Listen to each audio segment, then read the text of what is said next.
Bonjour mes bien-aimés, mes salutations au nom du Seigneur Jésus-Christ de l'éternité.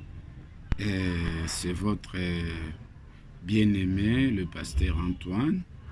Et je vous enseigne aujourd'hui sur les arbres des représentations.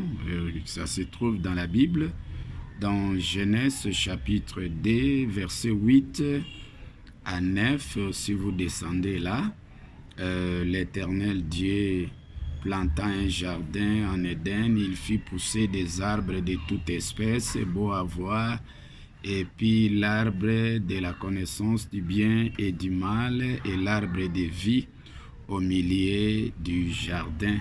Alors je voudrais un peu parler sur les arbres, et ce que vous voyez là, et ça c'est le ministère de la mort, donc représenté par les deux arbres là.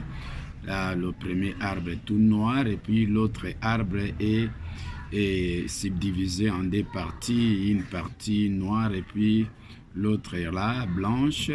C'est toujours là, sur le règne de la mort. C'est ce qu'on appelle le ministère de la mort.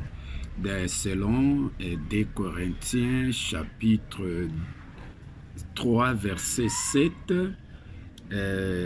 si le ministère de la mort gravé avec des lettres sur des pierres a été glorieux, là c'est le ministère de la mort. Alors, à combien plus fort est le ministère de l'esprit, mais on n'a pas encore parlé des ministères de l'esprit, ce n'est que juste le ministère de la mort. Et là, c'est l'arbre tout noir, là c'est la mort, se nomme la mort. Et c'est écrit dans Romains, si vous prenez Romains 5, 14, la mort a régné d'Adam jusqu'à Moïse. Là, c'était la révélation de la première venue, mais la révélation de l'éternité, la mort a régné d'Adam jusqu'à Dieu. C'est-à-dire que tout le monde, selon les plans de l'éternel, de l'Esprit créateur, tous les prédicateurs devraient traverser et se manifester et s'identifier à tous ces arbres ici.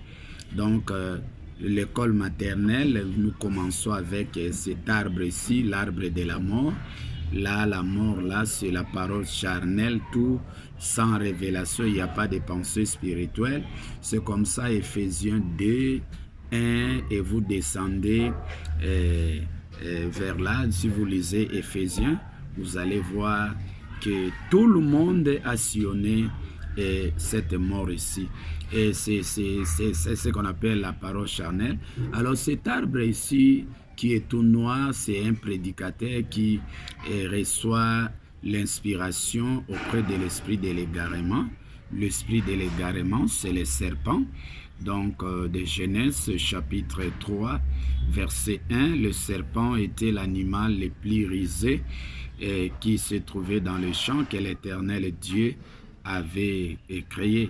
Alors, c'est le serpent qui donne son inspiration à cet arbre ici, et l'enseignant inspirateur, c'est le serpent. Donc, il donne la pensée humaine, la parole charnelle, donc, quand on parle de l'arbre, l'arbre. Quand on parle de pain, égale pain. Le pain qu'on touche. Quand on parle de l'eau, l'eau. Donc, il n'y a pas à interpréter, il n'y a pas une révélation. Quand on parle de la terre, c'est la terre. Donc, vraiment, tout est comme ça, selon la pensée humaine. Et c'est comme ça que, si vous lisez Ésaïe, chapitre 8 et 23, la Bible dit, les ténèbres ne régneront pas toujours sur la terre où il y a les angoisses maintenant. Les ténèbres a régné. Les ténèbres, c'était la parole charnelle provenant de l'esprit de l'égarement du serpent. Et Ésaïe 42, 22, c'est un peuple pillé, dépouillé, enchaîné dans des cavernes, plongé dans des prisons sans que personne ne les délivre. En ce moment-là, c'était le règne de la parole charnelle provenant de la pensée humaine. Selon Apocalypse 17, 15, les os que tu as vus sur lesquels assis la prostituée, ce sont des peuples, des langues et des nations. Alors tout le monde était demeuré dans cet enseignement représenté dans cet arbre tout noir ici. C'était la parole charnelle, les Écritures sans révélation. Et aujourd'hui, les prédicateurs aussi s'identifient à cet arbre ici. Et ils sont là, charnels, il n'y a pas de révélation, il n'y a pas de pensée spirituelle. Et pourtant, Ésaïe 54 et 8 est là, l'Éternel, le Dieu dit, mes pensées ne sont pas vos pensées, autant le ciel élevé au-dessus de la terre, autant mes pensées diffèrent aux pensées des humains. Alors c'est comme ça que cet arbre, c'est comme ça, si vous lisez Nombre 21, l'Éternel, 21 verset 6, l'Éternel envoya des serpents brillants, puisque les enfants d'Israël ont demandé à Moïse, et le lieu où nous sommes ici, il n'y a pas de pain, il n'y a pas l'eau. Alors, on est dégoûté de cette nourriture ici. Mais l'Éternel leur envoya des serpents. Les serpents, c'était cet enseignement charnel ici provenant de l'esprit de l'égarement.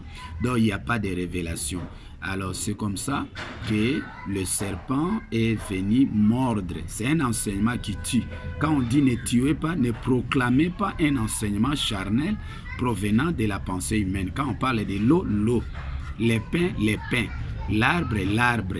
Quand on parle... Et pourtant, les images qui sont dans la Bible là cachent une révélation dont l'Éternel emploie un langage spirituel, mais les gens veulent comprendre la Bible selon la pensée et les pensées humaines. C'est comme ça que le prédicateur s'identifie à cet arbre ici tout noir. Donc c'est un prédicateur qui s'inspire de l'esprit de l'égarement. Il reçoit son esprit provenant de l'esprit de l'égarement, c'est le serpent. Donc c'est le serpent qui est son enseignant inspirateur. Un sorcier aussi est tout noir comme ça. Quelqu'un qui est au culte, il est représenté comme ça, tout noir. Son esprit est noirci comme ça, et puisqu'il n'y a pas quelque chose de lumière. Alors, le deuxième arbre ici, l'arbre de la connaissance du bien et du mal. C'est un homme qui reçoit l'inspiration des deux côtés.